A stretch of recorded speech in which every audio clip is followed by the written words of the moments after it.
Good morning.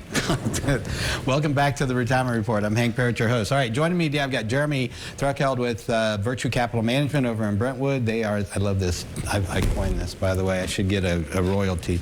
The advisor to advisors around the country. And I've got Phil Kosmala with TaiberKosmala out in Chicago. And Phil, we were just talking a little bit about the housing thing. And this is one of those areas that I think is such a big concern. When you start seeing prices drop the way they are, and you see, I mean, these things, one thing leads to another. If all of a sudden prices drop, the prices start dropping, but also more importantly, housing starts and sales are all dropping as well because of high interest rates. A lot of people are having to stay out of the market. Maybe they're renting now instead of being able to purchase a home.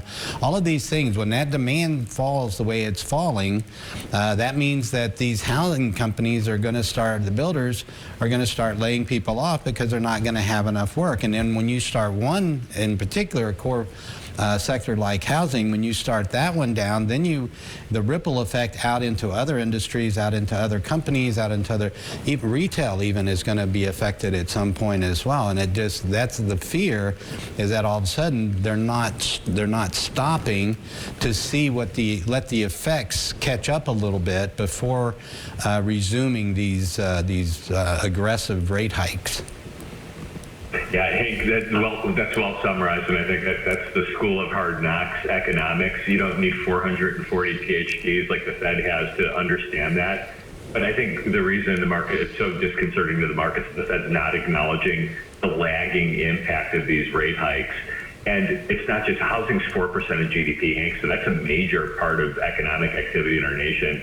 But you're right, the spillover effect, if housing grinds to a complete halt, then all of a sudden Home Depot and Lowe's start laying people off. There's a ripple effect there. You're absolutely right, Hank. And I think that is the concerning part, is that the Federal Reserve isn't acknowledging the impact of the most dramatic tightening cycle that we've seen since 1980. We haven't seen the Federal Reserve try anything like this. But Hank, our next chart, I think, is really critical for the investment outlook going forward. What scared the markets in August and September, after we had a really nice rally, we actually had a 17% rally in stocks from mid-June to mid-August. And then Chairman Powell came out, again, as the title here says, they came out with this epiphany that the recipe to solve our inflationary problems and to get back to the inflation target is to get unemployment up by 1%. The Federal Reserve, their econometric model says, are indicating that if they get unemployment up by 1%, that'll solve our inflation problem. The problem with that, Hank, is, as you know, and you've been in this business like I have a long time, the most feared words in finance or in economics are "it's different this time." Right. And the Federal Reserve is trying to say it's different this time. Never in the history of the country has the Fed been able to engineer a 1% or less increase in unemployment, and it's because of that ripple effect that you just highlighted, Hank. And you could take this to autos or anything. When unemployment starts ticking up, as you see the red line, that's unemployment, and the blue lines there are recessions. Every time the Fed has started to get unemployment, or we've seen this rise in unemployment, when it goes up by 0.5% for 3 months, Hank, it's led to at least a 2% jump in unemployment. So this is completely irrational, what the Fed proposed in August and September. And that was the reason that the 17% rally that we had through mid-August was ended very quickly, with the Federal Reserve in August making the statement that their objective is to get unemployment up by 1%, and that will solve our nation's problems with inflation. It's never been done before. It's never different this time, Hank. Yep. And I think you see that in this chart, that if unemployment starts ticking up and we see more than a 0.5% increase over the course of a 3-month time period, that invariably leads us into a recession. Well, it's like you were just saying, his earlier quote, Chairman Powell's earlier quote, that was so disconcerting. In fact, that stating that what we've learned is how little we know about inflation. Well, that's not exactly inspiring confidence. And to your point about their actions seem to reflect that lack of knowledge as well. And in this, that's it, Hank. That's a good summary.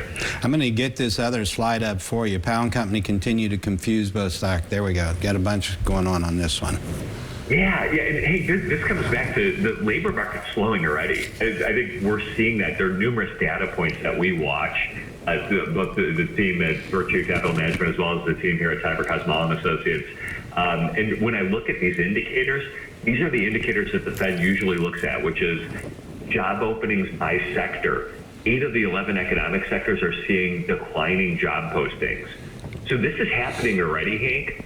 On the top right, I know this is hard to see, but the JOLTS indicator, job openings and labor turnover, that's been the Fed's preferred metric. You can see that fish hook down, Hank, right on the top, the 2 charts on the top right. Yep. That's a notable drop in job openings. And then importantly, Chairman Powell focuses a lot of his comments on wages. And we're seeing the Atlanta Fed, we're seeing average hourly earnings. All these indicators are slowing already because of the weight of these increases, the rate hikes.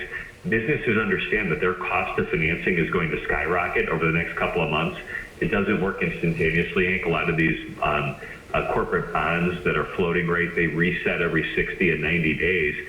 So we still haven't felt the impact of the last 210 basis points or 215 basis points of tightening. That's going to work its way through. Businesses are making those plans. They're reducing hiring wages already. We're seeing that a chart on the bottom right there reflects that. Those are metrics that the Fed looks at, and yet they seem to be summarily dismissing it because they do have the egg on face here of having missed the inflation a year ago and not doing something about it when inflation was double their target in April of calendar 2021, Hank. And that was the big mistake, is they're a year and a half behind the curve, or at least when they started tightening, they're a year behind the curve. And they have egg on face, and they don't want to be seen as the worst Federal Reserve Board since Arthur Burns in the early 1970s. And that's part of the reason I think that we've been in this trading range for the last 5 months, where markets have gone sideways since June, but with a lot of volatility because we keep getting these fits and starts on inflation and what the Fed's looking for. In fact, can take a look at the next slide where Powell cites inflation expectations as a risk.